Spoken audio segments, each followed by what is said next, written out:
आप सभी देशवासियों को स्टार न्यूज प्लस परिवार की ओर से दीपावली की हार्दिक शुभकामनाएं। नमस्कार, मैं हूं आपके साथ उमा पाल और आप देख रहे हैं स्टार न्यूज प्लस। आइए अब रुक करते हैं आज की खबरों की ओर। तब तक बने रहें स्टार न्यूज प्लस पर मेरे साथ।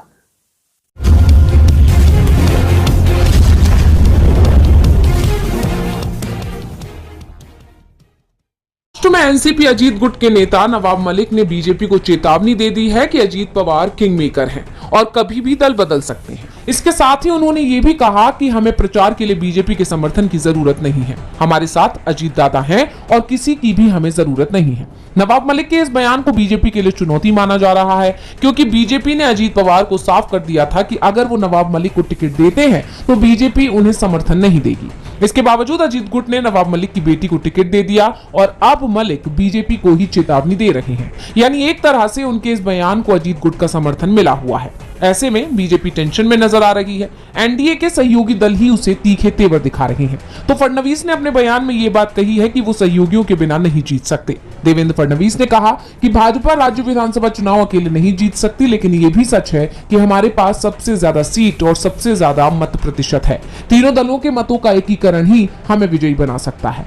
अब फडणवीस के बयान से साफ हो गया है कि बीजेपी ने राज्य में हार मान ली है। वहीं रामदास आठवले ने बीजेपी को चेतावनी दी और कहा कि हमने देवेंद्र फडणवीस को पत्र भेजकर कहा है कि सीटों के बंटवारे के बारे में जब भी चर्चा हुई हमें एक बार भी बुलाया नहीं गया। महायुति के नेताओं द्वारा आरपीआई को इतना नजरअंदाज करना ठीक नहीं है, यानी कि एनडीए में कुछ बड़ा हो सकता है। बिहार में अगले साल यानी 2025 में विधानसभा के चुनाव होने हैं। चुनाव से पहले ही एनडीए बिखरता दिखाई दे रहा है। ऐसे में मुख्यमंत्री नीतीश कुमार ने पटना में एनडीए की अहम बैठक बुलाई, लेकिन नीतीश की बैठक में 3 दल के नेता ही पहुंचे। बाकी 3 दलों ने इस बैठक से किनारा कर लिया। एलजेपीआर के चीफ चिराग पासवान और नीतीश कुमार के बीच टकराव किसी से छुपा नहीं है, लेकिन बिहार एनडीए में उनकी पार्टी तीसरे नंबर की पार्टी है। ऐसे में नीतीश कुमार ने चिराग पासवान को बैठक का न्योता दिया था, वहीं पशुपति पारस को नीतीश कुमार ने बैठक में बुलाया ही नहीं। ऐसे में ना तो पशुपति पारस बैठक में आए और ना ही चिराग पासवान। चिराग का ना आना बता रहा है कि नीतीश को लेकर चिराग की नाराजगी अभी खत्म नहीं हुई है। अब सवाल ये है कि आखिर पशुपति पारस को न्योता क्यों नहीं दिया गया? क्या पशुपति पारस एनडीए का हिस्सा नहीं है? इसके साथ ही एक और पार्टी ने नीतीश की बैठक से किनारा किया। केंद्रीय मंत्री और हिंदुस्तानी आवामी मोर्चा के नेता जीतन राम मांझी भी बैठक में शामिल नहीं हुए। मांझी के बारे में ये कहा जा रहा है कि झारखंड में जिस तरह से उनकी पार्टी को किनारे लगा दिया गया, उससे वो खुश नहीं है और इसकी नाराजगी मांझी खुलकर दिखा भी रहे हैं। चिराग और मांझी की नाराजगी एनडीए को आगामी चुनाव में भारी पड़ सकती है। इस बैठक को लेकर कयास लगाए जा रहे हैं कि बिहार में विधानसभा चुनाव वक्त से पहले की वायनाड सीट पर उपचुनाव हो रहे हैं, जिसके लिए कांग्रेस ने पार्टी महासचिव प्रियंका गांधी को मैदान में उतारा है। प्रियंका गांधी पहली बार चुनाव लड़ रही है और अब उन्होंने अपने प्रचार अभियान को भी तेज कर दिया है। प्रियंका गांधी वायनाड के 2 दिवसीय दौरे पर पहुंची हैं। उन्होंने वहां रोड शो किया और मीनागढ़ी में जनसभा को संबोधित किया। प्रियंका ने कहा, अगर आप मुझे अपना सांसद चुनते हैं तो मैं आपसे ये वादा करती हूँ कि मैं आपके लिए जितना संभव हो सकेगा उतना काम करूंगी। मैं आपके साथ खड़ी रहूंगी और आपके मुद्दे के लिए लड़ूंगी और मैं संसद में आपकी आवाज उठाऊंगी। आपकी समस्याओं को हल करने में अपनी पूरी शक्ति लगा दूंगी। मैं युवाओं, खासकर युवा लड़कियों, मेरी बहनों के लिए लड़ूंगी ताकि आप सभी के लिए एक मजबूत और स्वतंत्र भविष्य बन सके। अगर आप मुझ पर भरोसा करते हैं तो मैं आपको निराश नहीं करूंगी।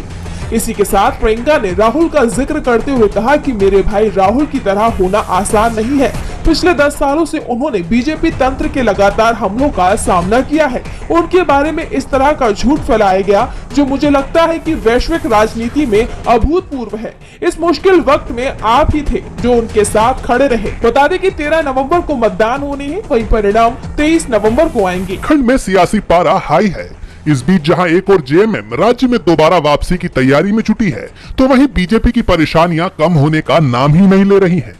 इसी सिलसिले में अब जेएमएम ने राज्य के मुख्य चुनाव अधिकारी के रवि कुमार सहित 2 सीनियर आईपीएस अफसरों संजय आनंद लाटकर और एवी होमकर के खिलाफ चुनाव आयोग से शिकायत की है। जेएमएम ने तीनों अधिकारियों पर झारखंड चुनाव में बीजेपी के पक्ष में काम करने का आरोप लगाया है। पार्टी ने इसे आचार संहिता का उल्लंघन बताते हुए आयोग से इस मामले का संज्ञान लेते हुए कड़ी कार्रवाई करने की मांग की है। इसके साथ ही पार्टी ने तीनों अधिकारियों को उनकी जिम्मेदारियों से मुक्त किए जाने की भी अपील की है ताकि राज्य में निष्पक्ष चुनाव प्रक्रिया सुनिश्चित की जा सके। जेएमएम के इस आरोप से राज्य का सियासी पारा गर्मा गया है।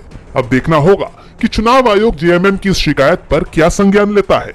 वक्फ संशोधन विधेयक को लेकर घमासान का दौर जारी है। 28 अक्टूबर को एक बार फिर संयुक्त संसदीय समिति यानी जेपीसी की बैठक हुई, जिसमें विपक्षी दलों के सांसदों ने वॉकआउट कर दिया।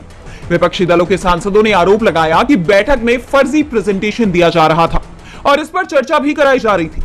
इसके साथ ही दिल्ली वक्फ बोर्ड के प्रेजेंटेशन के दौरान विपक्षी दलों ने उसकी वैधता पर सवाल उठाते हुए विरोध शुरू कर दिया। विपक्षी सांसदों की तरफ से तर्क दिया गया कि दिल्ली की मुख्यमंत्री आतिशी पहले ही जेपीसी अध्यक्ष जगदंबिका पाल को पत्र लिखकर यह अनुरोध कर चुकी है कि दिल्ली वक्फ बोर्ड की रिपोर्ट का संज्ञान नहीं लिया जाए।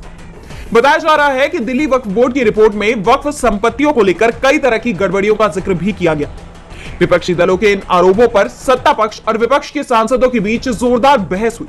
इसके बाद विपक्षी सांसदों ने बैठक से वॉकआउट कर दिया। हालांकि थोड़ी देर बाद विपक्षी सांसद फिर से बैठक में शामिल हुए। आपको बता दें कि जेपीसी ने वक्फ संशोधन कानून पर सुझाव देने के लिए दिल्ली वक्फ बोर्ड, हरियाणा वक्फ बोर्ड, पंजाब वक्फ बोर्ड, उत्तराखंड वक्फ बोर्ड, सुप्रीम कोर्ट एवं हाई कोर्ट के पूर्व न्यायाधीशों के समूह कॉल फॉर जस्टिस और वक्फ किराएदार कल्याण संघ को बुलाया था। अब जेपीसी की बैठक 29 अक्टूबर को होगी। केंद्रीय अल्पसंख्यक मंत्रालय के प्रतिनिधि एक बार फिर जेपीसी की बैठक में मंत्रालय की तरफ से अहम प्रेजेंटेशन देंगे। मोदी के संसदीय क्षेत्र वाराणसी में कांग्रेस कार्यकर्ता रोशनी जायसवाल का मामला तूल पकड़ रहा है। इसे लेकर कांग्रेस ने पीएम मोदी से लेकर बीजेपी और संघ पर भी आरोपों की बौछार कर दी है। ऑल इंडिया महिला कांग्रेस के अध्यक्ष अलका लांबा ने कहा कि राजेश सिंह नाम का एक शख्स 4 साल से रोशनी का पीछा कर रहा है और शोषण की धमकियां भी दे रहा है, लेकिन राजेश सिंह आजाद घूम रहा है और रोशनी का परिवार जेल में है। उन्होंने कहा कि रोशनी न्याय की गुहार लगा रही है, लेकिन प्रशासन कोई कार्रवाई नहीं कर रहा। इस पर कांग्रेस विधायक विनेश फोगाट ने सवाल किया कि क्या सरकार कुछ करेगी। उन्होंने कहा कि देखिए, प्रधानमंत्री जहां से चुनाव लड़ते हैं, एक बार नहीं उन्होंने तीसरी बार ये चुनाव लड़ा है। अगर उस क्षेत्र में भी महिलाओं के साथ ऐसा हो रहा है तो आप देश की स्थिति समझ सकते हैं।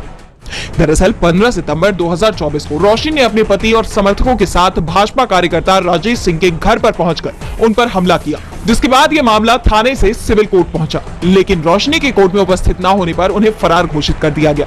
साथ ही उनके आवास की कुर्की के आदेश दिए गए हैं और पति को भी गिरफ्तार कर लिया गया है। अब इसे लेकर बीजेपी सरकार बुरी तरह से घिर गई है। विनेश ने आरोप लगाते हुए कहा कि बीजेपी और संघ ने हमेशा ही महिलाओं के खिलाफ अन्याय को दबाने की कोशिश की है। जो आज रोशनी जायसवाल के साथ हो रहा है, वैसा ही हमारे साथ भी हुआ, क्योंकि हम अन्याय के खिलाफ आवाज उठाने की हिम्मत रखते हैं। जो लड़ाई हमने सड़क से शुरू किया था, उस लड़ाई को लड़ने के लिए अब हम विधानसभा पहुंच गए हैं। बीजेपी की आईटी सेल ने हमारी हिम्मत को तोड़ने की लगातार कोशिश की। हमारे खिलाफ नैरेटिव गढ़ने की लगातार कोशिश की जा रही है, लेकिन हम झुकने वाले नहीं हैं। भारतीय जनता पार्टी ने जिसको बचाने का काम किया है, आने वाले टाइम में उस आदमी को, बृजभूषण को जरूर निर्णय कराए जाने को लेकर बड़ी खबर सामने आई है। दावा किया जा रहा है कि केंद्र सरकार 2025 में जनगणना शुरू करने जा रही है। इसके आंकड़े साल 2026 में जारी किए जाने की उम्मीद है। हालांकि इसे लेकर आधिकारिक रूप से कुछ नहीं कहा गया है। जनगणना के बाद 2028 तक लोकसभा सीटों का परिसीमन हो सकता है। इस खबर के सामने आते ही जाति जनगणना का मुद्दा एक बार फिर चर्चा का विषय बन गया है। विपक्षी दल लोकसभा चुनाव के वक्त से ही जाति जनगणना की मांग करते आ रही हैं। ऐसे में सवाल उठ रहे हैं कि क्या मोदी सरकार विपक्ष की मांग पूरी करेगी। वैसे आपको बता दें कि संघ ने भी विपक्ष का समर्थन करते हुए कहा था कि जाति जनगणना करवाना जरूरी है, और अब विपक्षी दलों की मांग के बीच जनगणना की खबर आई है, जिसके बाद सवाल ये उठ रहे हैं कि क्या इस बार जाति जनगणना भी करवाई जाएगी। हालांकि सरकार ने अभी तक कोई फैसला नहीं लिया है और जनगणना प्रक्रिया की डिटेल अभी सार्वजनिक नहीं की गई है। बता दें कि आमतौर पर हर 10 साल में जनगणना करवाई जाती है, जिसके हिसाब से आखिरी बार 2011 में जनगणना हुई थी। 2021 में जनगणना होनी तय थी, लेकिन कोरोना महामारी की वजह से इसे टालना पड़ा था और अब इसको लेकर बड़ा अपडेट सामने आया है।